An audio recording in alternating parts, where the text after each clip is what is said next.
Okay, welcome back for round two. There was a bit of a technical difficulty. I'm completely horrible at this.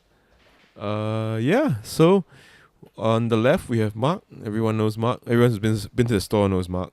He is the store manager. You know, general nice guy. Played for the Singapore World Magic Cup team a couple of times. Played in a few pro tours, and most importantly, he resembles Justin Bieber. If Justin Bieber had like a 40-day pizza binge. And his opponent is Keegan, who's all the way here from Seattle, Washington, and he looks like he's playing a Thalit deck. Or like some kind of... That is a awesome looking deck. I don't know what it is, but I think Keegan's just asking or saying that he should concede on principle. I have no idea what card that is. Mark, can you read out what card that is?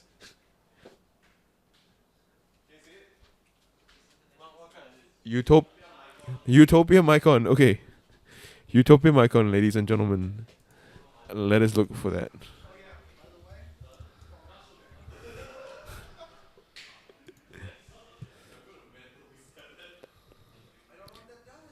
So, Utopia Mycon is a creature. At the beginning of upkeep, you put a spore counter on Utopia Mycon. So it acts like the Talits. Uh, it acts like the Talits, but you can remove 3 spore counters like a Talit to put a 1/1 green Sapperling creature token in play. But most importantly, you can sacrifice a Sapperling to add 1 mana of any color to your mana pool. So it's one free mana a turn at least. not really. You sack 3. You have to remove 3 spore counters to make 1 Sapperling. Oh, okay. And then you have to, sacrifice 1 Sapperling to make 1 mana. So it's more like, one free mana every 3 yeah, turns. it's like putting your money in the bank and not doing anything with it. Not investing, But just waiting for the interest rate. I suspect he might have other ways of getting Sapperlings. Yeah. It looks like a Thalit deck. It looks like he has all the. So for those of you who don't know, Thalits were creatures that were introduced in Fallen Empires, and the idea was they were like fungus.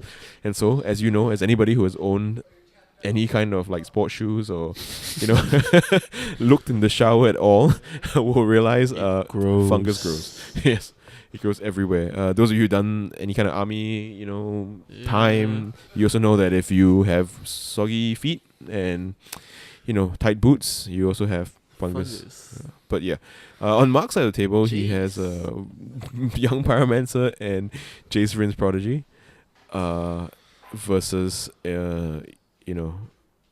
Utopia Mycon. And so he plays Gush, gets a token, And draws 2 cards. All for the budget. Low price of returning 2 islands to your hand. Yep. Which with Jason play is actually a pretty awesome thing. Yeah, Keegan is asking what that is. Quite rightly, because,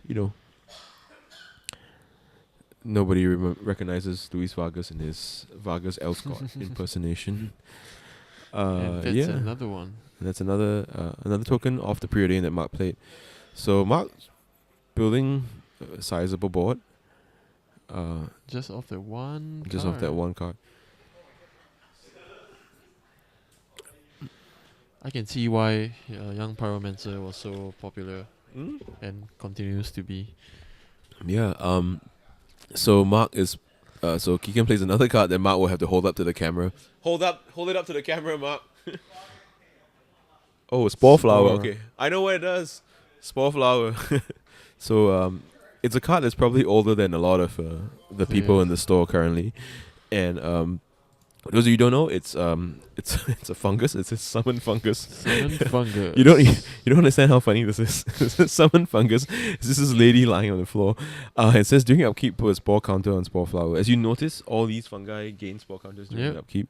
So a card like Aeon Hub is super awesome against this fungus deck. Go and buy up all the Aeon Hubs. But what it says is 0, remove 3 spore counters from Spore Flower, Fog everyone. Yes, fog you, fog me, fog everyone. Fog Mark. And Mark is Mark is flipping Jace. Yeah. Jace, ladies and gentlemen, we have a reader. But yeah, Mark is flipping Jace. And Jace in this format is awesome because there's some really crazy spells you can flashback Time Walk. Ancestral Recall, Yep, I can imagine. even Gush, because Jace allows Gush to be cast. It says you can play the spell as though in your hand, Yeah, and as then opposed to something like, Snapcaster Mage. Yeah. Yeah, and in general, it's really good with Gush because you can return islands to your hand that you don't need and loot it away. Yeah, and you can control the size of your graveyard with all the Devil spells.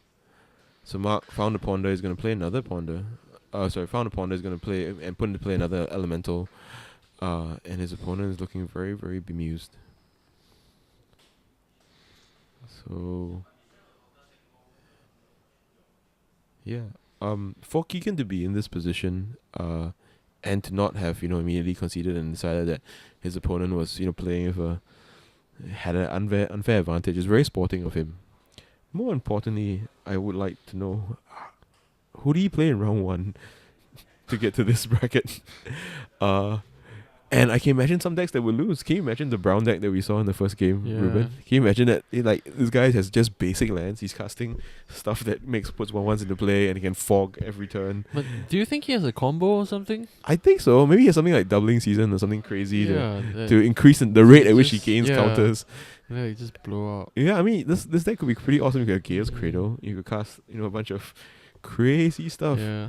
I think he might not be too worried because he knows he can fog Yeah. at least once a couple times. So I want to see if it gets to the point where Mark's actually sweating this game. I mean, Yeah. Magic players of all ages love to draw cards. Even if you have super old cards, you like to draw cards. Especially, actually, if you have super old cards, you probably like to draw cards more than most people. Like I'm sure the Okay, so this is a rare Thalit. rare. Every Thalit is rare. No, show us the card. Can you read the card out to us, Mark? Fungal Bloom. Oh, Fungal Bloom. Okay, so Fungal Bloom, for those of you who don't know, Fungu. it's very funny Googling these card names because, sometimes you see Magic cards and sometimes you see other kinds of Fungal Bloom. Yeah. I don't want to see the other type of fungal bloom. Not that kind of store. Yeah, it's Fungal Bloom's an enchantment. It's 2 green, put a spore counter on target fungus? Fungi. Fungi? Yeah. Fungo. You're a fungi. Fungi. Yeah, Sure, that's what you tell the ladies. So, yeah, Mark crashing in with his, net deck. Whereas Keegan... Can you imagine Keegan's deck with Chaos Cradle? Just put, tokens and everything and fog and... Yeah. Just grow. We just grow.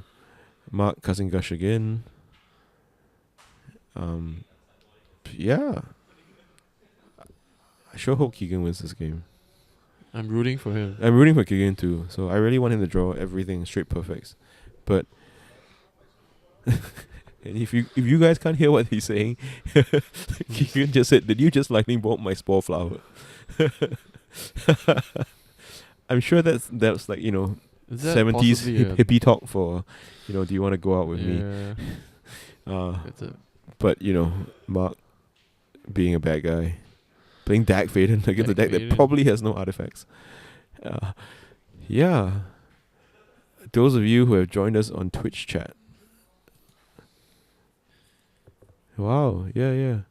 I don't know who else is would be interested in watching this kind of stuff. For those of you who don't know, I like to troll Mark by logging into his Facebook account once in a while to, request certain things. I think he just drew Michael off, so this makes a lot of sense now. This is a fungus deck. And I think the aim is to... I see. So Keegan is trying to get more Saprolinks into play so that they can fuel his mana. So at some point, I guess you could sack a Saprolink for 1 mana and then use Fungal Bloom. So that is like a return of a very bad return on your investment, but still, and he could block and sack it. He could block and kind of chump block and then sack. I'm sure it's a well thought out engine. Yeah. Just that he hasn't drawn. Is there a doubling season? I see. I think he's got a Michaeloff. So Michaeloff, do you know Michaeloff? Michaeloff is not your Russian neighbor. He's not Mikalov. Michaeloff. Das Vidania. Mykolov is a fungus. Surprise! It's Devour 2, which was a mechanic that you could sacrifice creatures to have your Oh. the creature eat it, and every creature it ate, it would devour. Every creature it devoured would give it that number of +1/+1 counters. But more importantly, at the beginning of the upkeep, put a 1/1 sapling creature token for each +1/+1 counter on Mykolov. So that stuff gets out of the way, gets out of hand pretty quickly.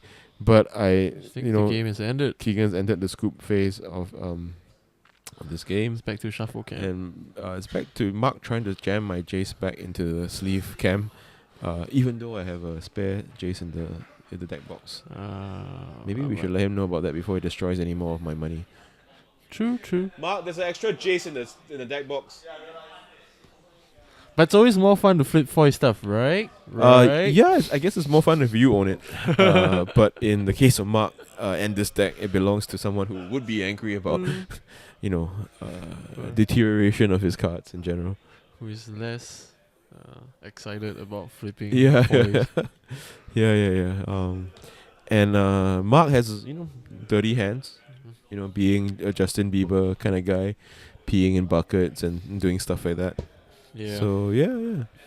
So I think we made some poor choices in terms of picking the matchup for this round. It's not that interactive. You're not learning that much. I don't know. I think the Keegan's deck might still surprise us. I hope so. If he goes off. I really hope so. I hope Yeah, there's like so 4 Gears Cradles in there. Yeah. Otherwise we just make them play and play again until he goes off. That's true. We could stack his hand for him. Yeah. Because this being a playtest session, it's not really sanctioned or Yeah. anything. We could stack the odds against Mark. Make Mark mulligan to 0. I'm really more curious than anything. Like, Sure. how Do you think Mark's, for quickly- example, going to bring in the destroy target enchantment stuff that he has in his sideboard? I think he will. Yeah, like pitting needle, naming fungal bloom. Yeah. Is Magic's Mark come- that kind of guy? Yeah. I mean, Magic's come a long way since 1995 when. Yeah. Those of you who can't hear that, Keegan's pointed out the fact that he's playing a Dalit deck at the tournament, and let's plug the tournament a bit. It's a free tournament every Thursday where you come down and just play test Vintage with your friends. It's not really a tournament at all, but we give away a playmat for the guy who goes 3-0, and we make funny videos about it. And he's mental misstepping the Utopia Mycon again, because Mark is that kind of guy. Yep. Yeah, Mark realizes that his mental missteps are very good in this matchup, and he kept them in. He didn't do anything crazy. You know what his opponent should have played? He should play like 4 summoning traps and a bunch of like big fat creatures in his deck. And once Mark goes to mental misstep that Utopia Mycon. Show him the error of his ways. Exactly. Yeah. I think this happened at a GP to somebody before. Like they misstepped the Joraga Tree Speaker and then they got summoning trapped in like Emrakul and just died. Or Primeval Titan. Wow. So Mark casts Gitaxian Probe, and Mark is so quick to let his opponent pick up his hand because Mark doesn't recognize any of the cards, and that is usually a good sign when you're playing this. I see it. There's a Scrabbling Clause, I think, in there. Oh, Fungal Bloom. It's time, ladies and gentlemen. It's time to get funky. Yeah. Play that funky music. The fungal music. What does fungal music sound like? No? It's even slower, right? It's more like It could sound a bit wetter. Wetter, like yeah, yeah, probably.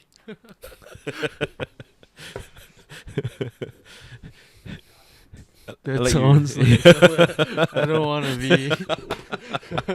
It sounds like someone's mic dropped in a wet shoe. Oh, yeah. or, a shoe, that's nice. shoe, Very wet shoe. PG tonight. Wet shoe. Wet shoe. Let's leave it at shoe. Let's leave it at shoe. Oh. Is there any chat? Is anyone commenting on? Wait, do they actually see me switch screens? No, they don't see me switch screens? Okay. Because, I'm doing completely legit stuff back here. Twitch chat, if you're out there, please let us know what you think of Fungal Bloom. What kind of fungal music you would play. What kind of fungal makes you bloom? Yeah, that's true. I really want to know what Keegan play against round 1. Oh, wow. This is not fair. This is... Yeah. Mark is like that, the kid who gets retained so much when he plays in the little league. Yeah, He's yeah. not little anymore. He's like 12 and they're He's like like, 7. yeah. He's like stomping all over them. Yeah. Yeah. Mark just not He's- bothering to flip his Delver. He's both the Super goalkeeper. embarrassed. Okay, so the game is over. We're gonna actually try and find another game for you to watch. That is a little bit more competitive. So Yeah. just bear with us. We will be right back. We'll be right back. Now I have to do this thing. I don't know how to do this. Oh, just do this. Oh, awesome. Okay, over.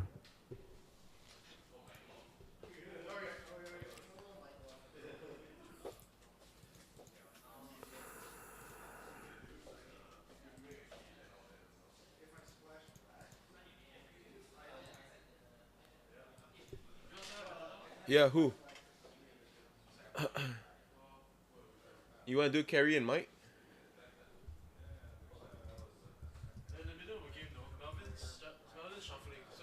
Okay, Melvin and who? You get him. Just get him to move over first. Melvin and Joe, is it? Melvin and. Oh, we. Okay.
So I start streaming again.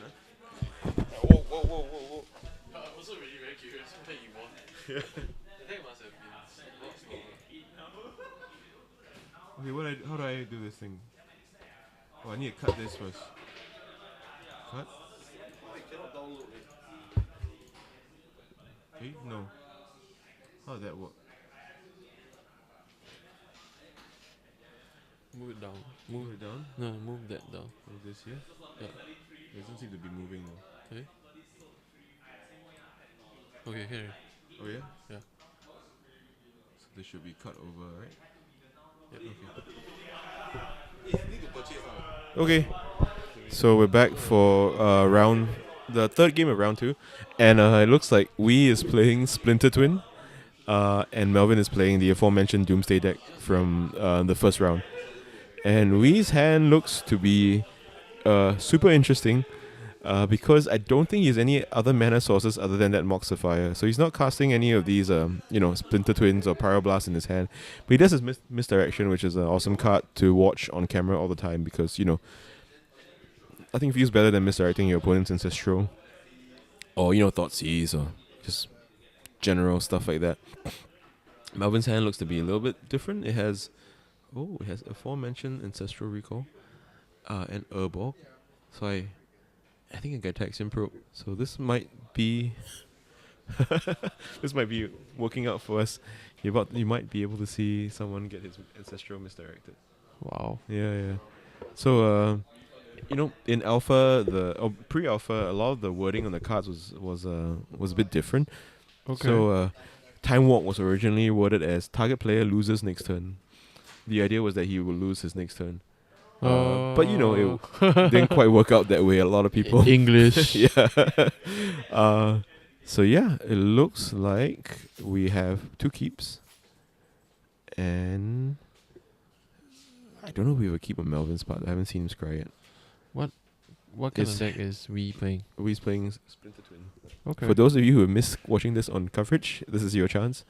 Melvin scries at the top, and he plays Gitaxian Probe to have a look at his opponent's hand, and revealing the Sapphire, Soul Ring, Dig Through Time. Basically, every card that's ever been banned from Modern or never printed in that format. Um,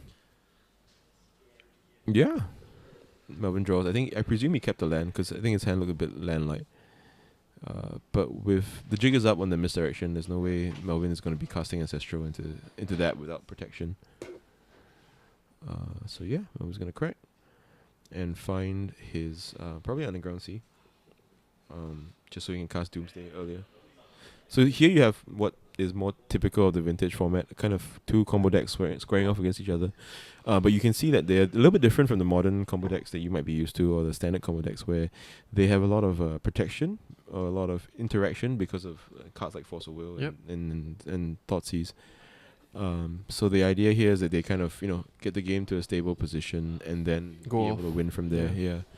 So it's in lieu of a regular win condition, something like Dragonlord Ojutai in your standard format, or stuff like that. Instead of that, they have a way to kill you quickly, and usually in a way that you can't Respond to. interact with. The fun part about these matchups is that actually the cards really matter. Number of cards you have, card advantage itself really matters, and as a result, cards like Force of Will, even though they're like a necessary evil. You have to have them to prevent yourself from losing to your opponent's nut draw. But they aren't great in multiples. So I think Melvin's fine with finding the one. I think what he really wants to find now is a land, which this ponder should yield, or another probe. The probes. Yeah, just to be double, triple sure. This is the Kiasu, the Singaporean way. Probe. Yeah. So he's just gonna find out what his next card in his opponent's hand is. It's Impulse. Which you all know in the more recent form of Anticipate. Yep. Yeah. So Melvin very interestingly has a card that I have never seen in the list of this deck before. It's Urborg. And had his opponent have any lands, he would have been able to tap them for black mana. I assume this helps you cast Doomsday better. So you get like Tropical Islands, It's easier to get the 3. It's easier to get. But now we see the flaw in this planning because Urborg's not an island. Yep. And it not being an island means you can't cast Gush. And you not being able to cast Gush means that you can't use it to... You can't dig us. Yeah, you can't use it to gain extra mana, which is one of the advantages of playing a card like Gush. So, yeah, Mark just chimed in and said they should print an Urborg for islands, but I don't think that would be What very would you nice. call that? Yeah, Blue Borg. Blue Borg? Blue Borg. Alright, yeah. you guys say that in unison clearly. Yeah, so Melvin's casting Duress, and I think we wants to know whether or not he can misdirect it. Can we get... No, you can't. Justin Bieber is going to come and help you. I don't think you can because Duress says target opponent. But obviously, here in lovely Asia, we play with Asian cards in languages that we can't read. Yes. Because, everyone is a fancy guy like that. But Japanese Mark... voice are extra nice. Yeah, Japanese ones are extra nice. I should know. But you can't misdirection Duress, unfortunately. I don't think it would be a good move anyway. I think you should just let him Duress. Okay, I can see why he wanted to. Because if he draws red, and he can just deck and steal his opponent's land. The most broken Stone Rain ever. You get one extra mana on your turn. You can kind of see how this blue-red deck is actually pretty good. Mm-hmm. It's it plays like the way Mark's deck plays, but it has Splinter Twin combo. Yeah. And it could possibly run stuff like Blood Moon, which against Melvin's current board Shut him out. would be super awesome. Yeah. Although the interaction between Gush and Blood Moon is always worth explaining, always has to be explained. So you're gonna take not Dig Through Time. He's gonna take Impulse because it's the only thing he can cast. Does he find what he's looking for? And he finds a land. Oh, this is good. And he's gonna does. cast Dak Faden. Ouch. And he's gonna steal. And he has protection for it. He has misdirection, pitching force presumably. And Melvin is in the odd position of maybe casting Ancestral as bait. And I think Melvin plays force here, and then attempts and hoping that we pitches the misdirection, and then he plays the Ancestral response to find like a Flusterstorm to blow out this entire stack. What do you think? I think Yeah. So Wee's asking if you can misdirect the force of will, and how you would do that is you misdirect the force of will to the misdirection itself. And that would get the misdirection out of the hand, and then you okay. would be. Hang on, one sec. Yes, you can. You can't target the force itself. You can target the misdirection. Yeah. Yeah.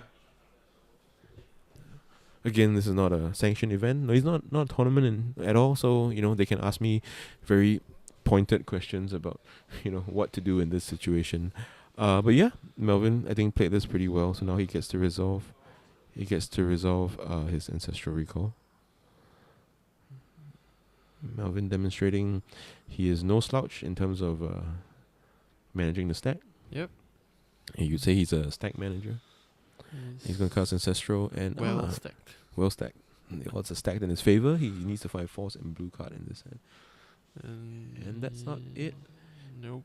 But it does mean that he might be able to go off next turn if we takes the wrong box. Right? Because he can mystical now. Yeah.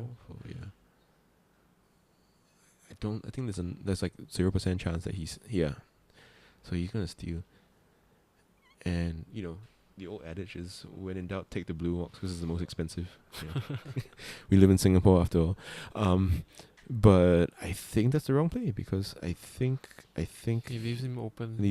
to mystical tutor for Doomsday and play Doomsday. It's gonna be a kill that's gonna take 2 turns because he has no immediate way to draw a card. So I think Melvin's thinking about what. Mystical is a sorcery, right? Mystical is search your library for instant or sorcery and put it on top.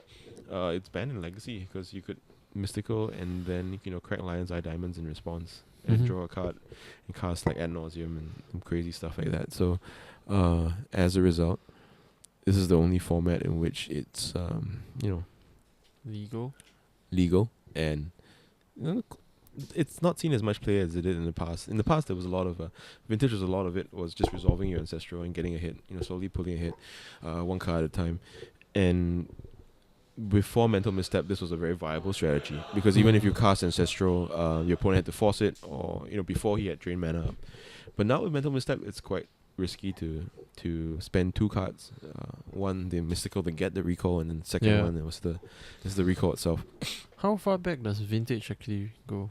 So Vintage actually is, I think, a term that came up in the late 90s. Okay. Where it started to become, they needed to draw a line between what was one, that was Type 1. It was called Type 1 back then, and then there was Type 2, which was standard, what we know as standard today. So it was a way for them to kind of draw I won't say arbitrary, like a timeline, a line, and also to kind of mitigate the effects of printing certain cards, discovery of certain combos and stuff like that. Before this was before the internet, so most of you watching, you don't understand what that means because this isn't the internet. We were all born into the Matrix. So at one point, you could actually mystical tutor for lands. Wow. Because on the old text of mystical tutor it says mana source. Okay. So it's kind of like the target player loses next turn. Yeah. It's just not the what they intended. So there was some errata, and it was Magic changed a lot. 23-year-old game. Yeah. So, what's the oldest cards you can play in Vintage? The oldest. I mean, you could play cards that were printed in Alpha. Okay. You could play Alpha Lightning Bolts. You could play Alpha Llanowar Elves. You could even play Alpha Wall of Wood if you wanted to. That's the beauty of Vintage. You can play anything you want. Some cards are just too powerful. You can only play one of. But there's nothing that's banned. Okay. Yeah. So how different is Vintage and Legacy in terms of the? I understand they have different bannings, Mm-hmm. but in terms of There's nothing banned in Vintage. Everything is restricted. Okay. But in terms of what's banned in Legacy, they're usually restricted in Vintage. There's a few exceptions, Mana Drain being one of them, and some other stuff like that.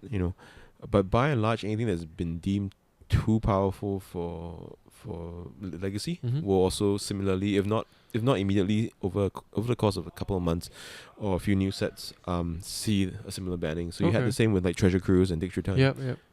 Yeah. So in many ways, I think WotC's done a really good job at making everything kind of be streamlined, kind of agree with each other. So yeah, finally we have. I think he went for mystical into Thoughtseize. It can't be Thoughtseize because he's got a Doomsday in his hand. So he must have found the Thoughtseize off a cantrip, and he probably cantripped into the Thoughtseize and then played the Thoughtseize to strip his opponent's hand of Force of Will, which I don't really agree with because he on that turn he couldn't have resolved it anyway because he doesn't have another blue Use card. the blue card, yeah. And then you can play a Thoughtseize on, but you know, I guess you play the hand that's been dealt to Dealt you. to you, yeah. Yeah. I think the real problem for Melvin here is the Pyroblast because when you cast Doomsday, you want to draw the card right away and then go off from there. Yep. A lot of the ways to draw cards in any format are blue, so Pyroblast is going to be good against that. It's Pyroblast, counter, right? counter, yeah, Any counter target blue spell, card. red spell if it counter target spell if it's blue, destroy type permanent if it's blue. Okay. So the if clause is actually really powerful, and another example of English here is because if you have a young Pyromancer in play and your opponent's not playing anything, you can actually Pyroblast his land.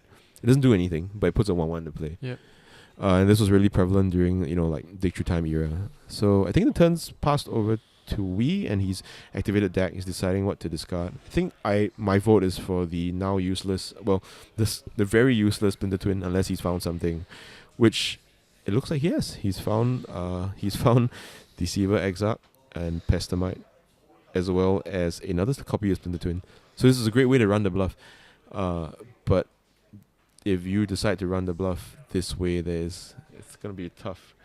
Because if you discard both Splinter Twin and Deceiver, Exarch, and then your opponent knows like he has to have Yeah. the combo back in his hand. That and your only way of protecting this combo is with Pyroblast. So you need triple red for that to happen.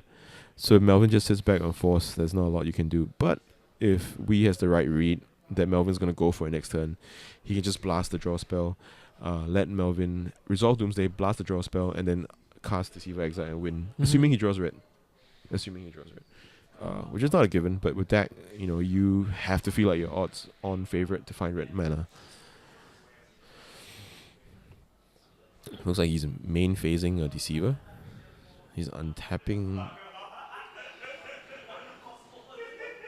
Wait, what? I don't understand what's going on. He's untapping the Mox Sapphire. It's the only time, ladies and gentlemen, that you have two Mox Sapphires in play is when you steal one from your opponent.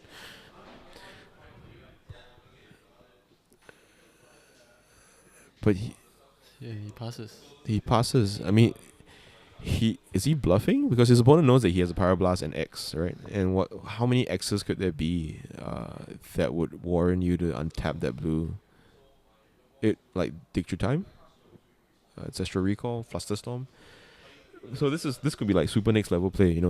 It could be him trying to represent that he doesn't have the Splinter Twin, but you can't really buy that bluff because he just discarded Splinter Twin. So, and you can't really buy the beatdown bluff or the beatdown representation because he just discarded the better beatdown creature, which is the 2/1 flyer. Yeah. So I'm not sure what's going on here. But it looks like Melvin, as a result, is thinking really hard about his turn. And I think if he had kept the Thoughtseize with this turn, it would have been a lot better. Yeah, he'll be able to break up the. Yeah, break up the force if need be, or knock out the Pyroblast and then just win from there. So I think I would have played it differently. And it also means that you don't need to draw. If you draw, you don't need to draw Gush. You can just Doomsday to 5 and then Thoughtseize your opponent and then play Ancestral. Because Doomsday lets you put the cards from your graveyard back into your library before you exile them. So you can reuse that Ancestral. Yeah. I guess with deck in play, it's hard to plan that far in advance. So maybe Melvin went with the safer play. But I think with deck in play especially, you're losing ground every turn. Because he gets to select exactly what he needs. Fun format. It's quite a lot to take in for Yeah. someone that's not familiar. So every Thursday we torture one guy, and today's your turn. Your name actually came up on the schedule. It's okay. To be the guy that sits here while I explain this format to you, and then you have to pretend to be interested. I do know. Yeah. Like, Do you love watching Fungo Bloom? Yeah, you like playing that Fungo music? I like the Fungo music. You like the Fungo music? Doomsday. I think it's interesting. I think Melvin gets a pile that is resilient. because he's not so worried about his opponent um, being able to interact with what's on the stack. The only way he could probably do that is with Lightning Bolt to kill the Laboratory Maniac. So for those of you who don't know this combo, he has to find a 5-card power, right? So Ruben, what do you think of the what would your 5-card power be if you were to win in the vintage format?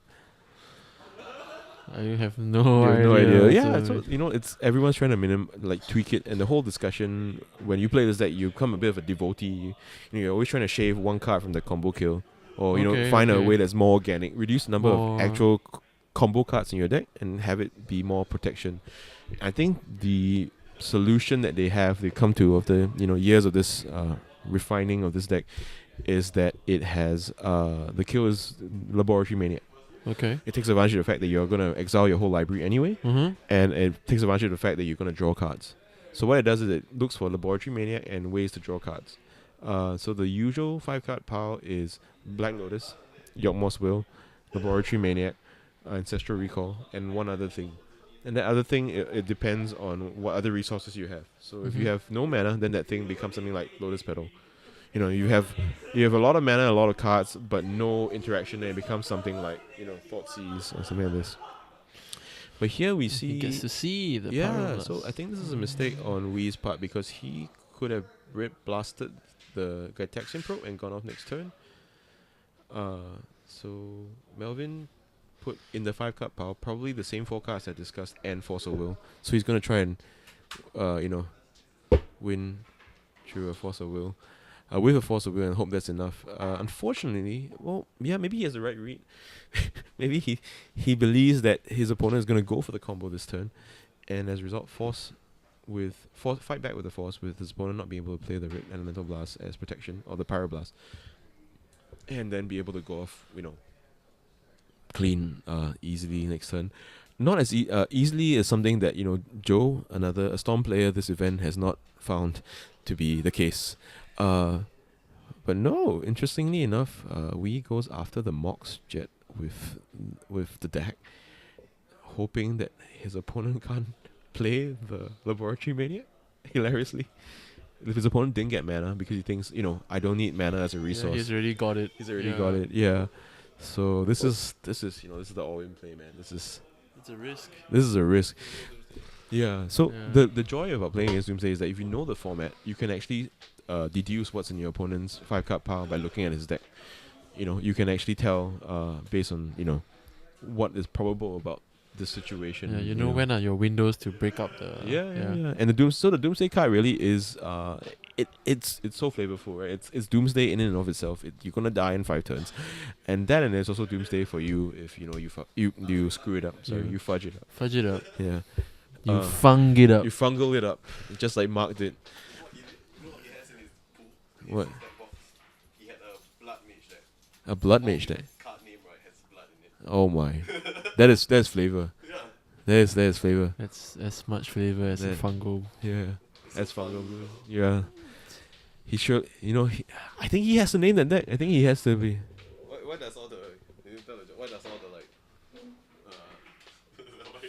Mark is horrible on camera. We're never having him on this stream because he's Mark can never tell a joke yeah. that he thinks is funny with a Without straight laughing. face. Yeah. Without giggling. Yeah, Have you thought that? I don't think Mark has had a straight face in his whole life.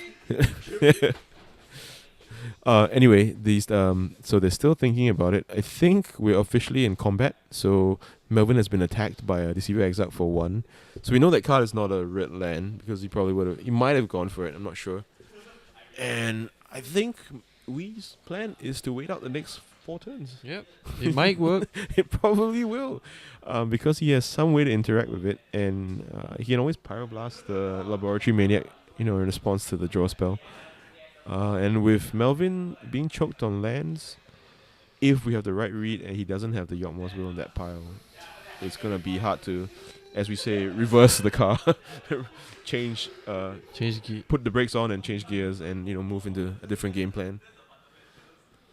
Yeah. I'm surprised that he actually that was the choice because getting Yawgmoth's Will is a great way to play around Pyroblast because you just can't interact Yep. with it. Yeah, so I highly doubt that Yawgmoth's Will is not in that pile, but we'll of course be able to check with Melvin after the round. This, ladies and gentlemen, is also why the format takes a while. It's a lot of Probables. yeah, Yeah. a lot of problems, a lot of probabilities being discussed or addressed. And let's look at his deck. Yeah. I don't see a Yawgmoth's Will in there, so I think we're in the clear. It's been Prick Tutor, Force of Will, Misdirection, Doomsday, Demonic Tutor. Yawgmoth's Will is in Oh. the exiled pile. This is not a Yawgmoth's Will pile. So what could be? What could that be? Yeah. So the next card is probably Ancestral, right? Because he's looking at Ancestral to draw the last three and then win from there. Mm-hmm. So maybe it's like Ancestral, Lotus, Lab Maniac, Git Pro. Win What? on the spot. Okay. Or maybe it's Lotus. It's not Ancestral. Oh, no, it is Ancestral. Yeah, maybe it's Lotus, Ancestral, Laboratory Maniac, Mental Misstep. To protect the. To protect either of the pieces. So because he knows he has a Pyroblast, he can play the Ancestral next turn, which will more than likely draw the Bait the Pyroblast, Pyroblast. or draw a Metal Yep. Misstep if he drew it, and then Lotus play the Laboratory Maniac and just win, Yeah, through that. through your own draw phase. Anyway, whatever the case is, it's super interesting. And I think if the blue card in Melvin's hand that goes to pair, that pairs up with that Force of Will is a cantrip, this might actually have been the right line. No, it's Mental Misstep, so he needs no protection at all. So it is an Ancestral Recall. And I think it's too tempting for we not to Pyroblast this. And Here we Melvin's go. going to push back with a Mental Misstep, I believe. But now he has to worry about his opponent's own Mental Misstep, because that face down card could be. Yeah. And so he's forcing, playing around his opponent's Mental Misstep, but not playing around against something like, playing around something like Fluster Storm. So it's going to resolve, I think. He's going to draw the remaining 3 cards, which are Lotus. Oh, we had it right. Yep. It's going to be Lotus, Laboratory Maniac.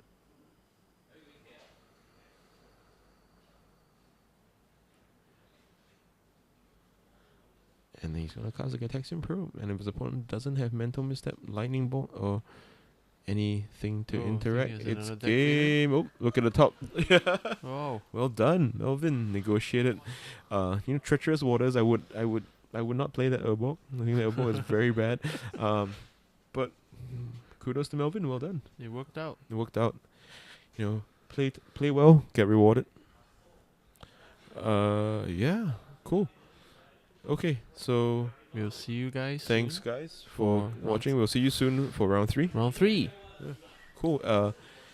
Keep playing that fungal music.